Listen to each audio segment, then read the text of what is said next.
Shalom Bapak Ibu, Saudara-saudari, juga para pendengar Radio Maestro yang dikasihi Tuhan Yesus Kristus.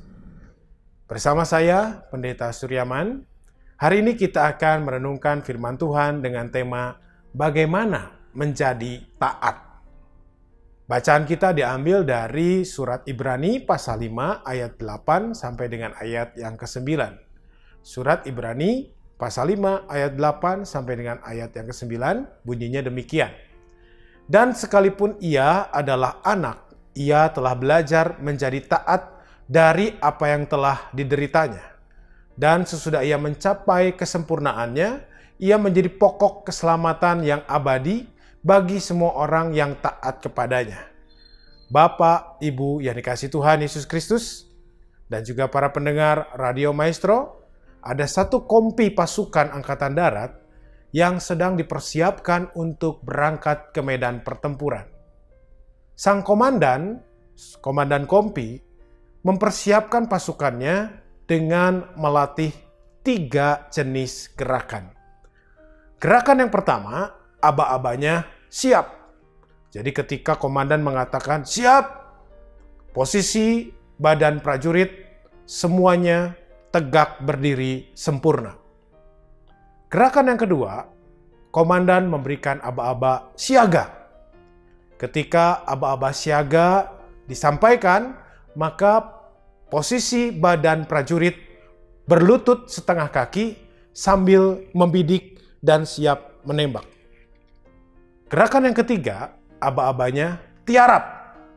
Ketika sang komandan berteriak tiarap, posisi badan prajurit semuanya tengkurap di tanah sambil memegang kepala mereka masing-masing. Jadi selama 3 bulan, setiap hari, pagi dan sore, selama 3 jam, pagi 3 jam, sore 3 jam, para prajurit dilatih 3 gerakan tersebut. Yang pertama, siap. Yang kedua, siaga. Yang ketiga, tiarap. Nah, sebagian besar prajurit merasa bosan dengan latihan yang diberikan oleh komandan. Tetapi tidak ada satupun prajurit yang berani protes atau mempertanyakan kenapa sang komandan melatih 3 gerakan itu.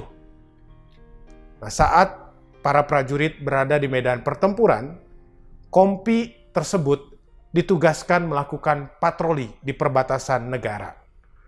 Mereka menyusuri jalan setapak di tengah hutan, dan ketika mendekati pos penjagaan, terdengarlah suara letusan tembakan dan ledakan granat. Komandan kompi spontan berteriak, "Tiarap!" Seluruh prajurit juga spontan dan serentak langsung tiarap sambil memegang kepala mereka masing-masing. Ada beberapa tembakan yang terdengar selama para prajurit itu tiarap. Hanya ada 1 korban jiwa dalam serangan itu, yaitu seorang pemandu perjalanan yang merupakan warga setempat. Sementara sang komandan dan prajuritnya dan pasukannya berhasil selamat. Bapak Ibu, saudara-saudari dan juga para pendengar Radio Maestro yang dikasihi Tuhan, taat merupakan karakter yang harus dimiliki oleh seorang prajurit. Karena taat, para prajurit selamat. Bayangkan, ketika komandan berteriak tiarap, lalu ada seorang prajurit yang bandel, atau ada seorang prajurit yang protes dan mempertanyakan kenapa harus tiarap. Mungkin prajurit itu bisa mati tertembak karena tidak taat pada perintah komandannya. Untuk itu, penting bagi kita menjadi orang yang taat, sebab taat membuat kita selamat. Kita dapat melihat teladan ketaatan dari Yesus. Ibrani 5 ayat 8 mengatakan, dan sekalipun ia adalah anak, ia telah belajar menjadi taat dari penderitaannya. Yesus pun belajar taat pada perintah Bapaknya.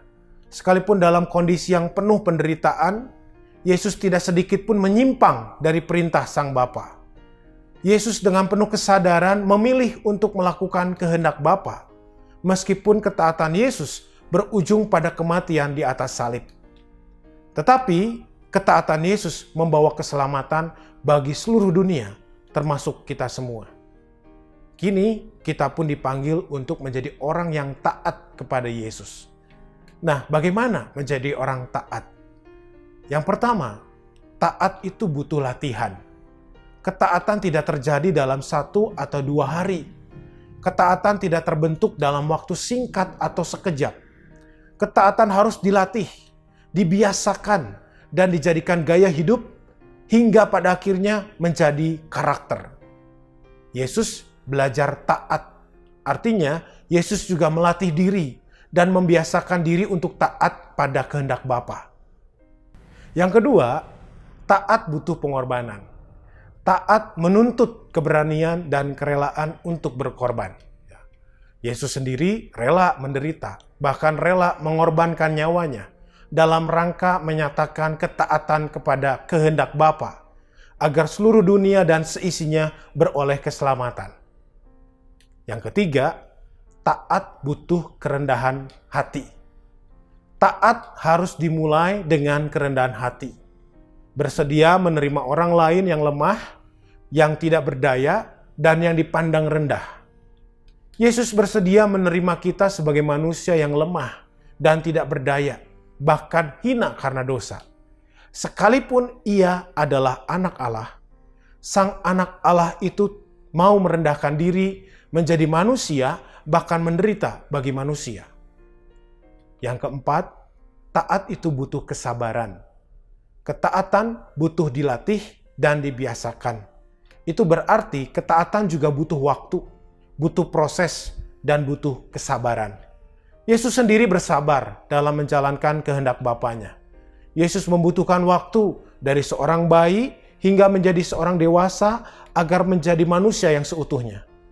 Yesus juga menjalani proses persiapan untuk melakukan kehendak Bapanya. Ia sabar terhadap orang-orang yang membenci dirinya dan memusuhi dirinya. Yesus juga sabar dalam mengajar dan mempersiapkan para muridnya. Mereka sering gagal memahami maksud ajaran dan tindakan Yesus. Mereka juga suka bertengkar, berebut siapa yang paling utama dan siapa yang paling besar. Yesus tidak pernah putus asa mengajar dan mempersiapkan murid-muridnya untuk menjadi orang-orang yang taat. Menjadi murid Yesus yang taat memang tidak mudah. Teruslah belajar taat dan jangan pernah menyerah. Tuhan senantiasa menyambut kita dengan ramah. Tangannya yang kuat selalu menolong dan menjamah. Tuhan Yesus memberkati. Amin.